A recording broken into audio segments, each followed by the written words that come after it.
От днес ти повече не се съмняваш в себе си, ти почваш да изпълняваш своите мечти, цели и да живееш пълноценен живот. И спри да мислиш, че с теб не е всичко добре или и ти имаш някакъв проблем и винаги трябва нещо да сменяш в себе си. Не, ти вече си добре, ти си просто прекрасна, идеална, красива, умна, мъдра и сега е времето да си действа и от днес ти спираш да се съмняваш в себе си и почваш да действаш. Здравейте, това е моят YouTube канал. Много ми е страшно да казвам това, да произнасям тези думи, защото мислях го това много дълго време и днес е точно денят, когато съм се решила вече да приложа някакви действия към своята цел. Много често всички от нас се съмняват в себе си. Ние имаме всички грандиозни цели, мечти, обаче не гледайки на това, че даже знаем как да ги изпълним, нещо вътре ни не дава. И това нещо е нашия страх и нашата неувереност в себе си.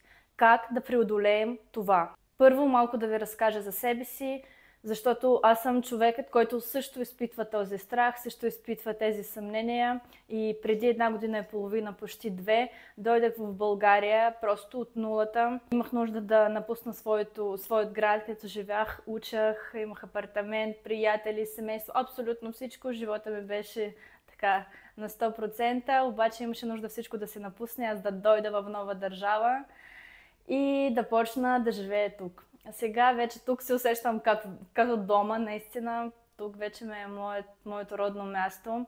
И дойдах тук от нулата, живях като студентка в общежитието. Сега след 1 година и половина развивам своя маркетингова агенция, имам екип от хора, които на мен работят, продуцентска агенция.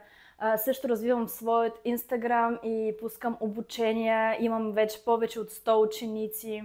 И днес почвам да развивам и този проект, моят YouTube канал, където искам просто да споделям своите мисли, своят опит за същите жени като мен, които искат да успеят нещо в живота, но има много неща, които ги спира и всеки ден ние се борим с тях, преодоляваме себе си и просто вървим напред. И днес ще ви помогна и ще ви разкажа как аз преодолях своят страх, как аз се справях с съмнението си, съмнението в себе си, съмнението изобщо във всичко. И да, надявам се просто да ви е полезно, затова разказвам, почвам. Как аз за първи път усетих, че имам нужда малко да съм повече уверена в себе си и разбрах, че не до края знам какво искам от живота и какво искам от себе си. Винаги знаех, че ще съм си успешна, винаги мечтаех, че ще имам свой бизнес, ще изграждам голямо семейство и т.н. Имах връзка и в тази връзка моят приятел беше на мнение, че супер е, че работят и нататък, обаче той е на мнение, че жените по-добре да се грижат за семейството, да не работят. Той беше готов да осигурява всичко, абсолютно всичко, каквото искаме т.н. Обаче условието беше да не работя. Но само ако чуя някакви условия, за мен това вече е чао. Обаче тази връзка много ме научи. Тогава почнах да се съмнявам дали наистина следвам своят път, защото когато човека ми каза, че жените не трябва да работят, той ми даваше много ясни обяснения, много силни аргументи, защото наистина той беше много и сега е много мъдър, образован, на много неща ме научи и т.н. Много се грижеше и наистина се усещах щастлива. И просто според това, че може би бях много слаба и неуверена в себе си, почнах да се съмнявам, а наистина ли аз трябва да работя, наистина ли трябва да вървя по този път, който съм си намислила, нали?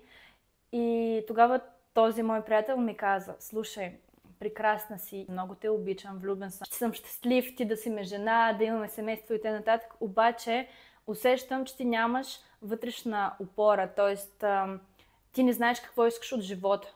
Защото вчера ти ми казваш, че искаш да си успешна, велика жена със своя бизнес и т.н. Обаче аз, ако ти кажа, че моето мнение е, че жените не трябва да работят, ти с това се съгласяваш. И аз не, че се съгласявах, обаче наистина се съмнявах и не знаех кое е истината.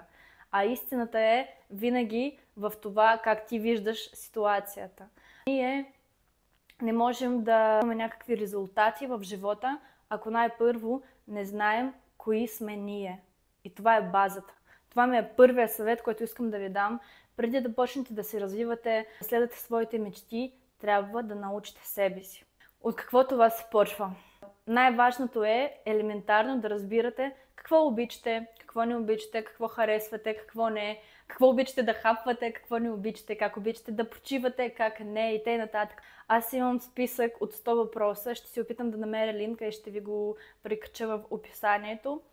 100 въпроса към себе си, които ги задават. И аз си имам отделна книжка, нали, където просто си записвам отговори на всеки един въпрос, много детално, и така че аз наистина да знам коя съм аз и какво аз от себе си представям. Тоест, какви са моите ценности в живота. Допреди една година аз наистина, да, знаех, че искам семейство, бизнес, всичко исках, нали, на този свят, обаче нямах така разделение по ценности, нали? Кое ми е най-важната ценност в живота, коя втората, коя третата и т.н. А това е много важно да го знаем за себе си. Втория съвет е, че трябва много добре да познавате своите принципи в живота и своите правила. Как с вас може хората да общуват, как с вас не може да общуват. Вашите принципи и да, не в приятелството, вашите принципи и да, не в едни отношения, в една връзка, нали? Как с вас може, а как с вас не може. И това е много важно. И аз, откакто почнах да изучавам себе си, да изучавам душата си, така да кажем, имах много проверки от Господ, от Вселената и много често Вселената, Бог, не знам в кой вярвате вие, обаче праща хора, праща ситуации, където ще провери тези ваши принципи, тези ваши да, не, може, не може, и вие трябва да сте толкова силна, че да може да кажете на човека: довиждане, извинявай, ти премина моите граници, ти наруши този мой принцип, това за мен не е окей. Ако ще го направиш това още един път, просто ще трябва да спрем нашето приятелство, нашите отношения, защото за мен това е важно. И вие просто ставате и напускате. Моят най-голям съвет, който ви казвам, ако сега гледате това видео, веднага си вземете някаква книжка, нещо, където ще пишете, и то да ви е само за, така да кажем, за вашата духовност, за познаването на себе си, където ще правите различни практики, ще отговаряте на различни въпроси, ще пишете всичко, каквото изобщо имате в главата, защото това наистина помага да структурирате своите мисли, да слушате себе си, да опознавате себе си. И точно това дава тази увереност. Тоест, никой не се ражда мега уверен в себе си. Ние всички се раждаме така бяло листо едно и оттам вече се почва. Как към нас се отнасяха в детството, в какво семейство израснахме, в какво окружение израснахме, в училище как към нас се отнасяха и т.н. Тоест, всичко това формира нашата увереност в себе си, разбира се. Обаче базата е познаването на себе си, както вече ви казах. Ако почнете от това, сигурна съм, че това много ще ви помогне, защото това много силно помогна на мен. Ако чуя някога, че някой нещо не му харесва, говорят нещо зад гърба ми и т.н., аз изобщо не ми пука защо, защото аз знам, че това беше мой избор да постъпи по този начин, мой избор да направя това, и ако някой не му харесва, окей, обаче това са мои принципи и мой начин на живот. И аз съм толкова уверена в това, че просто повече не изпитвам никога чувство за вина, не изпитвам повече някакви емоции по тип, че как можах така да направя. Не, аз направях така, това беше мой избор, осъзнат избор, и аз по този начин живея.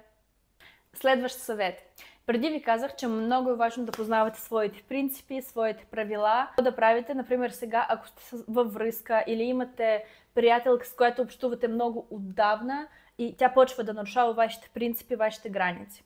Вече ви казах, че вие просто спокойно, с любов, това е много важно. Всичко, каквото правите в живота, да го правите чрез любов, чрез уважение, никакви интриги, никакви манипулации, нищо. Правете всичко с любов, с добро, тогава всичко просто ще ви си връща и живота ще ви е прекрасен. И някой човек, ако нарушава вашите граници, нарушава вашите принципи, единствено каквото казвате, това, че извинявай, много ме е приятно с теб да общувам, обаче моля, не прави по този начин, защото това нарушава моите граници и в този момент аз се усещам недобре или това предизвиква в мен не хубави емоции и т.н. Просто казвате, не може повече с мен така да общуваш. Ако ще се повтори това още един път, просто ще има нужда да спрем нашето общуване. И тук, много важно, Човека, ако е свикнал да прави по този начин, с 90% вероятност той това ще го направи отново. Обаче вие не трябва да изглеждате като човек, който каза, че ще спрем общуването, обаче пак прощава и пак продължава да общува с този човек. Вие просто ставате и напускате, защото просто Бог, Вселената ви тестват на колко вие съответствате на тези думи, които говорите. И тук е много важно вие просто да станете да напуснете, вне зависимост от това какви емоции имате, колко ви е тъжно, каква болка това ви принася на сърцето и т.н. Вие просто ставате и напускате, защото в този живот има толкова прекрасни хора, които са готови да даряват любов, щастие, доброта, просто защото те са такива хора и няма нужда просто да прикарвате своето мега ценно време с хора, които това не го оценяват. Психологически здравословните хора нямат нужда в живота от манипулации, те нямат нужда от тази злоба, те няма нужда да ви говорят нещо така, че да правят проверки, да си правят така на умни и на хитри, за да видят вашите реакции и т.н. Това всичко е нездравословен метод. Нездравословен, запомнете. Каквато ли болка да не усещате, вие трябва да правите верния избор. И най-важният съвет, който ще ви дам, че правилният избор много често се усеща така.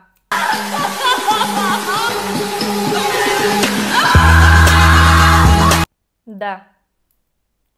Колкото ли да не е тъжно, каквато ли болка да нямаме в сърцето, вие избирате себе си. Това е най-важното правило в живота. Никога да не предаваш себе си и винаги да избираш себе си. И нещо много важно, което забравих да ви спомена в видеото като съвет, това е как да приемате решения и винаги да сте сигурни, че те са правилни и верни и благодарение на това да се чувствате сигурни, че вървите правилния път, правите правилни избори и приемате правилни решения, взимате правилни решения. Вече ви казах, че много е важно да опознавате себе си, да знаете своите принципи, своите правила в живота и т.н. И ще ви дам ситуация. Работите сега в някакъв проект или сте с някакъв партньор и имате съмнение. Не знаете дали да напускате, дали да продължавате да работите. Може би в душата усещате нещо, че не е окей. Усещате, че имате нужда нещо отново, обаче не знаете какво решение да вземете и по какъв начин изобщо да вървите, нали? И тук на помощ ни идват нашите цели, принципи и ценности в живота.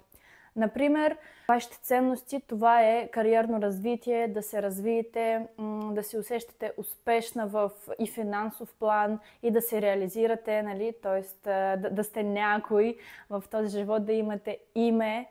От бизнес гледна точка говоря, нали? Тогава всичките ваши решения, цели, ценности трябва да са насочени към това. И, например, ако работите в някакъв проект и вече усещате, че той не ви дава възможност да се развивате или ви дърпа назад, какво решение ще приемете? Да напуснете, разбира се, защото вашата ценност е вашето развитие. И ако нещо ви пречи на това, колкото ли да не е тъжно, колкото ли да не е трудно, правите избор, нали? И тук верният избор ще бъде да напуснете, защото това противоречи на вашите принципи. Например, ако сте с някакъв партньор и вашата ценност е семейство, деца, да имате наистина силна връзка, един брак на цял живот, това също са моите принципи, нали, и ценности. И ако моят партньор, например, мисли, че да изневеряваш това е окей, ако не иска деца или ако мисли, че не е задължително, например, да заключаваш брак официално и т.н., колкото ли да не обичам този партньор, аз ще го напусна, защото това противоречи на моите правила, нали? Разбира се, ще поговоря с него, ще обсъдим неговото мнение, ще обсъдим моето мнение, аз ще разкажа и ще му споделя просто защо за мен това е важно, защо аз това го искам. Ако стане така, че ние ще преодолеем това, ще намерим компромис и двете страни ще са доволни, струва, нали, да се останеш с този партньор, ако има любов, ако има чувства и т.н. Т.е. ако вървите в една посока. Обаче, ако партньорът не е съгласен с вашите ценности, с вашите принципи, по-добре е да се напусне. Точно според това винаги препоръчвам и аз така правя, че преди да се започне тази мега сериозната връзка, винаги е важно да се обсъждат тези ценности, принципи, още докато не сте в сериозна връзка, нали?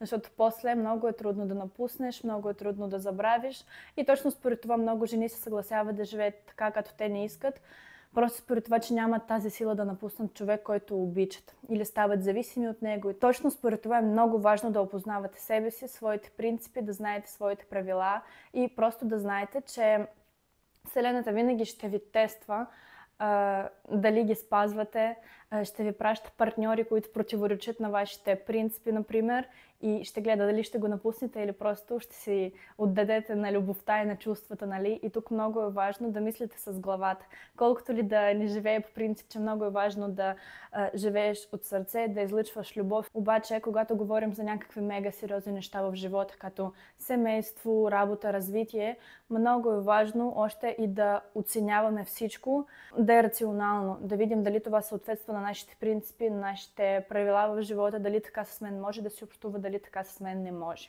И вече като разберете, че точно по този начин почва да се живее много лесно и вече вие не може в никакъв случай да приемете неправилно решение, нали? Защото ако го приемате от сърце, от своите принципи, от своите ценности, във всеки случай то ще е правилно. И пак ще ви напомня, че много често правилното решение се усеща с сълзи, с депресия, с ужасно състояние. Обаче това не значи, че това не е правилно решение. Хайде да помним за това, да ценим себе си, да обичаме себе си и надявам се след това видео ще почнете веднага да си записвате своите принципи, как с вас може, как с вас не може, какви са вашите граници. Тези задания даже беше ми давала моят психолог да ги правя. Това наистина е много важно и това е базата, от това се почва да се изгражда тази любов и тази увереност в себе си. Затова отново моля ви се, научете себе си, опознайте себе си, разберете какъв сте вие човек, какви имате принципи, какви имате правила в живота, какъв живот искате да живеете, какви идеални връзки са за вас, какво за вас е идеалното приятелство, нали? И просто следвайте тези принципи и тези правила в живота. И вие винаги ще намерите хора, които имат същите принципи, същите правила, същото виждане, същия начин на живот, нали? И просто знайте, че каквото ли да ни правите, правете го чрез любов, чрез доброта и без това, че да очаквате нещо в отговор. Винаги правете го от сърце. Това бяха моите съвети.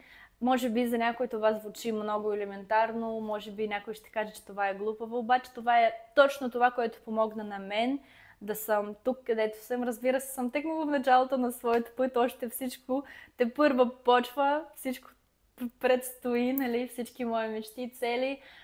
Обаче знам, че има много жени. Аз съм, например, на 22 и просто имам такива амбиции, такива цели в живота и не винаги ми подкрепват хората, не винаги ме разбират. Обаче единственият човек, който трябва това да го прави, това съм си аз. Ако вие ще сте си подкрепата в този живот, няма от какво да се страхувате и винаги всички хора ще искат да се намират във вашето окружение, да се докоснат до вашата енергия, защото вие просто ще излъчвате любов, доброта и всичко най-светло.